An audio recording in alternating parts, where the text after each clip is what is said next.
Starship Flight 13 aborts after engine ignition, but the Japanese Starhopper finally hops. Rocket Lab's Archimedes engine fires stunning blue flames, India gets closer to flying its crew capsule, and everyone has been testing space hardware. As always, we've got all that and more coming up this week in Spaceflight.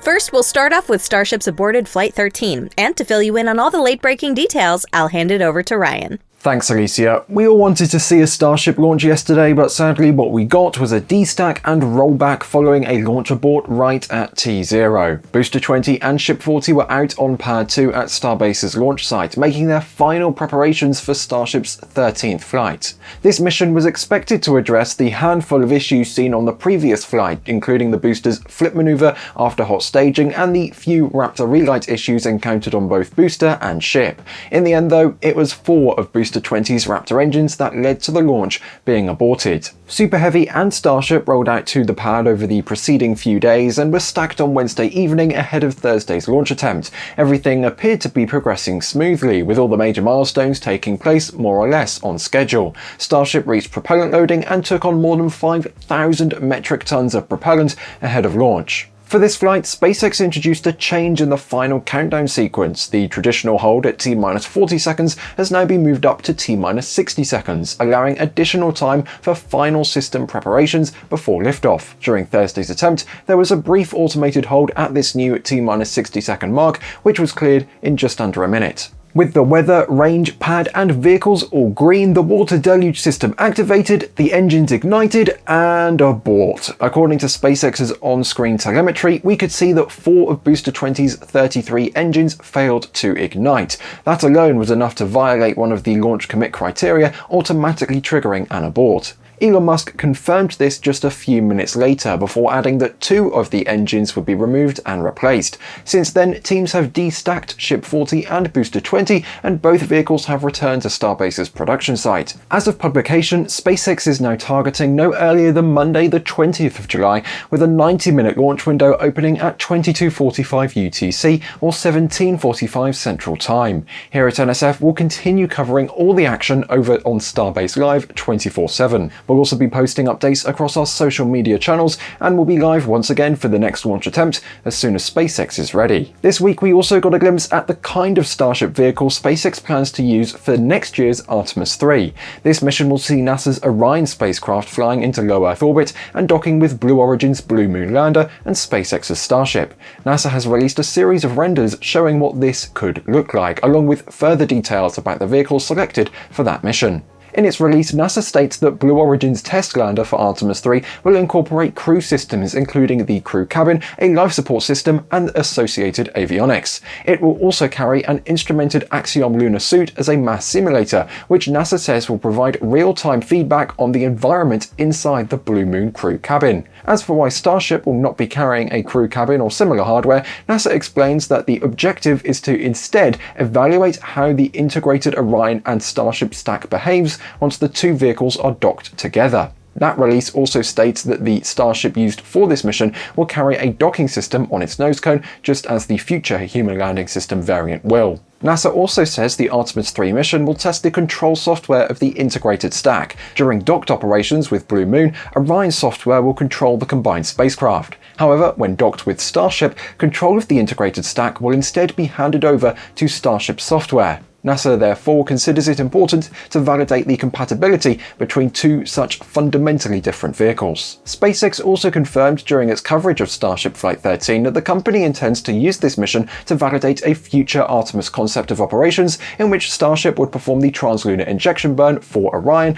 rather than having the Space Launch System carry out that role. Aside from that, Orion will also be receiving an interesting communications upgrade for Artemis III. During the Starship Flight 13 countdown, NASA and SpaceX announced announced that the agency had chosen to equip the Artemis III Orion spacecraft with 2 Starlink laser communication terminals. This will be very similar to the system SpaceX used on Crew Dragon during the Polaris Dawn and Fram 2 missions. The laser terminals will allow Orion to connect directly to the Starlink satellite constellation, providing gigabit speed connectivity and much faster data transfer. That should allow for significantly higher quality live video from the mission. But this won't be the first time Orion has used laser communications. The spacecraft already carried an experimental optical communications laser on Artemis II a few months ago. That system worked differently from the Starlink laser terminals, as it communicated directly with ground stations rather than relaying through satellites. The technology proved extremely valuable, allowing teams on the ground to receive large amounts of data, video, and imagery from the crew that would otherwise have taken weeks or even months to transmit over conventional radio links. Of course, there's plenty more Starship news to cover and lots of exciting details that SpaceX revealed over the past day, but we'll save that for our next Starship update. For now, back to Alicia. So Starship may not have flown, but we've got news from another vehicle that will most likely make it back to the moon before Starship makes its first lunar landing. I am of course talking about Firefly's second Blue Ghost lander. Now if you remember, Blue Ghost first touched down on our celestial companion in early March of last year, becoming the first fully successful commercial lander. It landed upright and made it all the way through its planned mission without issues. Firefly is now looking to follow up on that success with another landing, and the lander for that second mission is coming together. This week, the company shared a time-lapse of engineers assembling the lander in the clean room. Next up, they'll integrate avionics, install the engines, and mount the payloads. The mission's final payload also arrived at Firefly this week. It's a wireless power receiver named Lightport, developed by Montreal-based Volta Space Technologies. Hold on, wireless power? How does that work? Volta plans a network of satellites called LightGrid that will harvest solar energy in lunar orbit, then send it down to the surface using lasers. Receivers, like the Lightport that will be installed on Blue Ghost's top deck, will then provide power to whatever needs energy on the lunar surface. Sounds like a great way to keep something powered through those long, cold, dark lunar nights, at least in theory. Blue Ghost is now set to demonstrate that it also works in practice. The other payloads for this mission arrived at Firefly prior to this. NASA provided 2 payloads under its Commercial Lunar Payload Services Program, or CLPS. First, there's the Lucy Night Radio Telescope, which will observe the universe from the moon during the lunar night, and the Jet Propulsion Laboratory added a communication system. There's also an Australian seismic experiment called SPIDER, and a rover for the United Arab Emirates. Finally, the European Space Agency provided its Lunar Pathfinder communication satellite, but that one won't travel to the moon aboard Blue Ghost. Instead, it'll hitch a ride on Firefly's Elytra Dark Transfer Vehicle, which will bring both the lander and ESA satellite from Earth orbit to the moon. Firefly recently completed structural testing of Elytra's main barrel and the dual payload fitting, which will accommodate Blue Ghost and Lunar Pathfinder. Having verified that these structures can handle the pressure of launch, the company will soon start assembling the Elytra for this mission. Everything should be coming together in the next few months, as the mission, nicknamed Riders to the Dark, is set to launch atop a Falcon 9 no earlier than December. Then it'll take a few months to reach the moon after launch, just like the first Blue Ghost did last year. If you followed along with Blue Ghost's first mission, you'll probably remember that it shared its ride into space with the Hakuto R Mission 2 lander from Japanese company iSpace.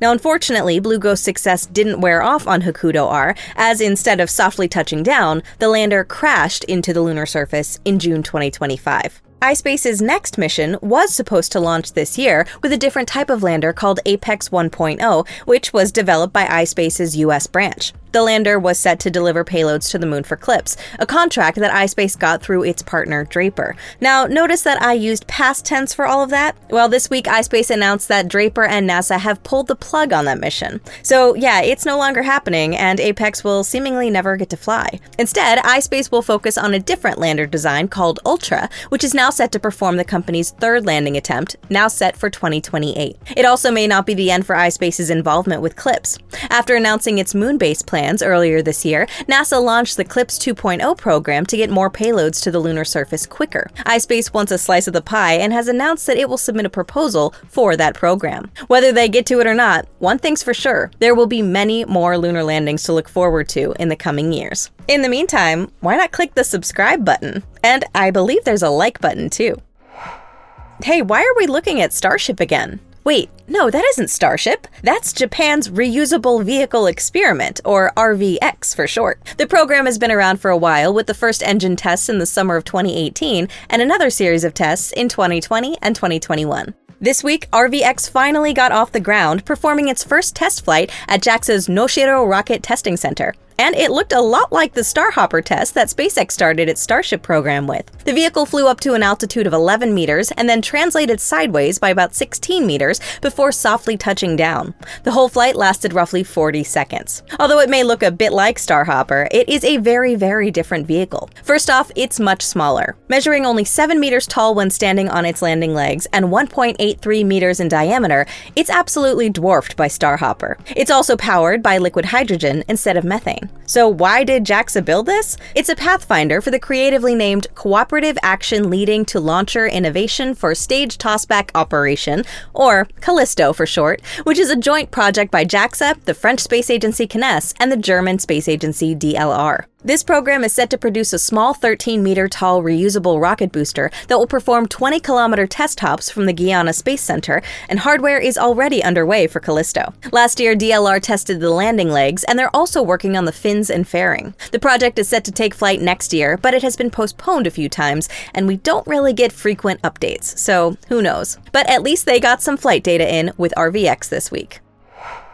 A reusable rocket that we do get frequent updates about is Relativity's methane-powered Terran R. The company published its monthly update this week, and the main theme for June was testing. Starting with the reusable first stage, they completed a qualification article for the heavy lift rocket. They subsequently moved it out of the building and lifted it onto a test stand in the factory parking lot. Following initial checkouts, Relativity started an extensive series of tests of the tanks under pressurized conditions.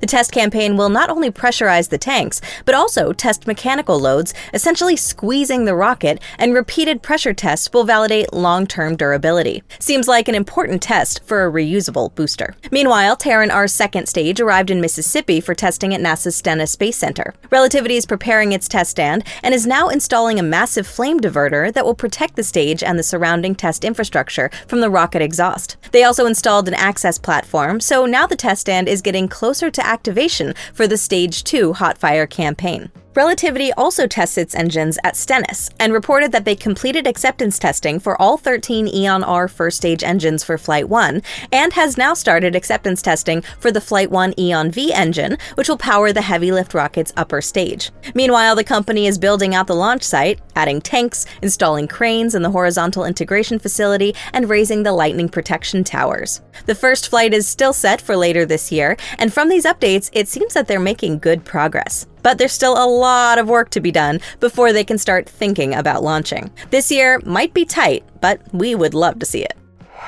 Another methane-powered reusable rocket set to debut this year is Rocket Lab's Neutron. The company recently completed a full-duration burn of the vacuum-optimized Archimedes engine that will power the rocket's second stage. And they released the video, so we get to marvel over some pretty blue methane flames. This version of the engine is about 1.2 times more powerful than the first stage variant, and also 2.5 meters taller, as it has an extended nozzle. But that nozzle wasn't attached for this firing. Testing vacuum engines at ground level is tricky, as an effect called flow separation can occur in the nozzle, which can damage the engine. So instead, Rocket Lab tested a stubby version of the nozzle, which they call a stub skirt. The full nozzle will ultimately be installed on Neutron's upper stage engine. This stage is designed to be super lightweight and will be hung inside the rocket's reusable first stage, which has an unusual design to include the payload fairing for easy reusability. It'll certainly make for a unique-looking launch. With this test fire, Rocket Lab has checked off an important milestone towards Neutron's first flight.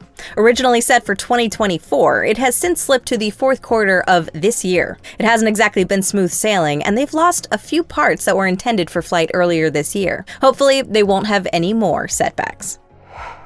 Even more rockets are supposed to debut this year, and one of them is the Miura 5 from Spanish rocket builder PLD Space. We've been following along as they've been getting the hardware ready for this first flight. This week, the company announced that it has completed tank testing for both stages of this kerosene-powered small-sat launcher. The company has now tested the pressurization system stability under nominal conditions, and they also validated some avionics and flight software. Additionally, they checked off testing pressurization and venting systems for both stages. Now they plan to move into full-stage testing. The company is currently working on getting the hardware for the first flight ready after producing a couple qualification articles late last year. Miura 5 is just the first orbital rocket in a line of planned rockets. The first upgrade, Miura 5 Block 1.2, is supposed to introduce reusability, while the planned Miura Next rocket family has multi-core variants to get its performance up to super heavy lift in expendable configuration. But before they can get to landing 4 boosters simultaneously, they'll need to get some flight experience with Miura 5. You can count on us to check in with PLD in future episodes, as they're working towards that mission hopefully later this year. If you thought a lot of spaceflight-related testing happened this week, well, we haven't even covered all of it yet. So let's take a look at some other stories across space, starting with India's upcoming crew capsule called Gaganyaan. This week, the country's space agency ISRO announced that it had completed a series of qualification tests for this capsule. First, they tested Gaganyaan's crew module uprighting system. Essentially, this is a ball that will inflate after splashdown to ensure that the capsule floats in the correct orientation with the heat shield down. These are not uncommon on crew vehicles that perform a splashdown landing. Orion has them, and so did the Apollo capsules. ISRO verified that the system inflates correctly and in a timely manner. Another test focused on the capsule's umbilical connections. The capsule links to its service module, which it needs for most of the flight until shortly before re-entry, through the so-called connect-disconnect system. These connections enable all electrical communication between the two parts and also transfer fluids for the environmental control and life support system. With its test, ISRO verified these connections separate cleanly, allowing for a safe re-entry. After re-entry, a cover separates from the capsule to allow for main parachute deployment. The separation is done using pyrotechnically actuated thrusters and 2 parachutes, which strain the spacecraft structure. ISRO tested the separation loads to verify that this was all well within margins. Recently, ISRO also tested Gaganyaan's main parachute. A total of 10 parachutes of 4 types will help the capsule slow its descent ahead of splashdown, the last stage of which will happen under 3 main chutes, like the one recently dropped from an airplane at 2.5 kilometers. We could see all of these systems come together on the first uncrewed orbital test flight soon, as ISRO has officially scheduled that mission for the second half of this year. That flight will then be followed by 2 more uncrewed missions before launching 2 astronauts on the program's 4th orbital mission. According to the current schedule, we can expect that mission in the first quarter of next year, assuming everything goes to plan, of course. NASA is making good progress with the nuclear-powered helicopter that it plans to send to Saturn's moon Titan. The vehicle, called Dragonfly, is now slowly taking shape in the clean room following, surprise, surprise, testing, completed ahead of schedule though. During a period of about a month, teams at the Johns Hopkins Applied Physics Laboratory tested Dragonfly's fuselage, subjecting it to vibration tests and even a test to simulate the vehicle sitting on Titan's surface. They also performed an unusual test for a spacecraft. Normally, spacecraft need to operate in a vacuum or on a planet with a very thin atmosphere. But at Titan's surface, the atmosphere is dense and about 1.5 times the pressure compared to Earth. It's also ice cold, which isn't ideal for a spacecraft. So they had to test that Dragonfly's structure is completely sealed and able to keep that atmosphere out. With all that testing complete, the team delivered the fuselage in late June ahead of schedule. Since then, engineers have begun spacecraft integration, installing all kinds of systems onto the vehicle, outfitting it with bulkheads, cables, and connectors. Later, the craft will get outfitted with its electronics, avionics, and science instruments. Dragonfly is set to launch atop a Falcon Heavy no earlier than July 2028. Next, we're heading for Venus. Or at least NASA's DAVINCI probe will be. DAVINCI, short for Deep Atmosphere Venus Investigation of Noble Gases, Chemistry, and Imaging, will launch in the early 2030s. As the spacecraft descends through the Venusian atmosphere, it will take images and measure the atmosphere's composition. Recently, NASA tested the instruments by strapping them to a helicopter, which then slowly descended over a period of 40 minutes, simulating DAVINCI's plunge into Venus's atmosphere. To get an accurate simulation, they traveled to Crater Island in Utah, which is apparently the place on Earth most similar to Venus that the DAVINCI team could find, geologically speaking at least. In all other ways, Venus is of course very different, despite some considering it Earth's twin. Consisting mostly of carbon dioxide, the Venusian atmosphere is incredibly hot and extremely dense, not a place where spacecraft last long. So the planet still holds many secrets for us, but at least we're working on some missions to unravel them. Tory Bruno has been tweeting about Blue Ring again. After resigning as CEO from United Launch Alliance, Bruno took up a position as president of Blue Origin's National Security Group. Since then, Tory has frequently posted about his new company's Blue Ring spacecraft. Blue Ring is a multi-purpose spacecraft that can potentially host and deploy payloads in Earth orbit, as well as travel throughout the solar system. For example, Blue has used it as the base of their Mars telecommunications orbiter proposal. The first Blue Ring is yet to fly, but Tory says that its main structure is currently being assembled. We didn't get to see pictures of that specific spacecraft, but he did share some photos of a static test vehicle being tested. Earlier this year, Tory shared Blue Ring renders with a new addition, a robotic arm called Orca. Apparently, he told his team that it would be cool to have one on the first Blue Ring, and they got to work. We even got to see a video of the first prototype flight arm in action. Tory claims it will fly this year, so hopefully Blue will have a rocket and a launch pad ready in time to make that happen. We also had some launches this week, so let's take a look at what went up into space in your weekly space traffic report, provided by Next Spaceflight. The main event this week was the Soyuz MS-29 mission, lifting off from Baikonur in Kazakhstan on July 14th. On board were Roscosmos cosmonauts Pyotr Dubrov and Anna Kikina, as well as NASA astronaut Anil Menon. Dubrov served as mission commander on his second spaceflight, and Kikina also logged her second spaceflight, previously flying on Dragon for the Crew 5 mission, while Menon flew for the first time this week. The trio arrived at the International Space Station a few hours after launch, docking to the Prishal module. They're set to stay on board the orbital outpost for about 8 months, with their return scheduled in April of next year. Over in the States, SpaceX launched 4 Falcon 9s this week. 3 carried Starlink satellites, adding 80 spacecraft to the internet constellation.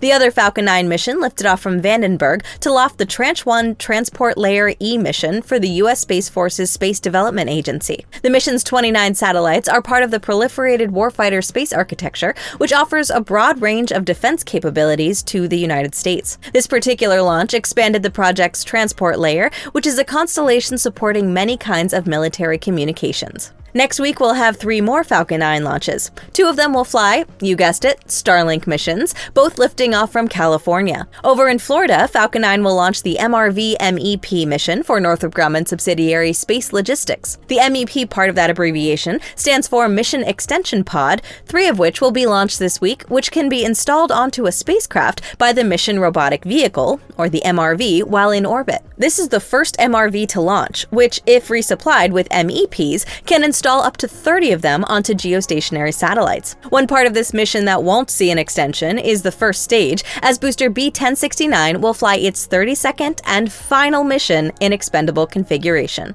SpaceX might also give Starship Flight 13 another go next week, but that all depends on what they find when investigating the abort. Meanwhile, in India, Skyroot is targeting the debut of its Vikram 1 launcher for July 18th. The launch, dubbed Mission Agaman, Hindi for Arrival, also marks the country's first private orbital launch attempt. A Gravity 1, or Yinli 1, from Chinese company Orion Space is sitting on the deck of the Dongfeng Hong Tiangong barge, awaiting its sea-based launch later next week. From dry land, China is currently planning to launch a Changzheng 3B from Xichang and a Changzheng 8A from Wenchang. But as we're used to over here, the schedule is always subject to change, so we recommend downloading our free Next Spaceflight app or keep an eye on the website for the latest updates. And that's your weekly update of spaceflight news. I'm Alicia Siegel for NSF, and we'll see you all again next week to recap this week in spaceflight.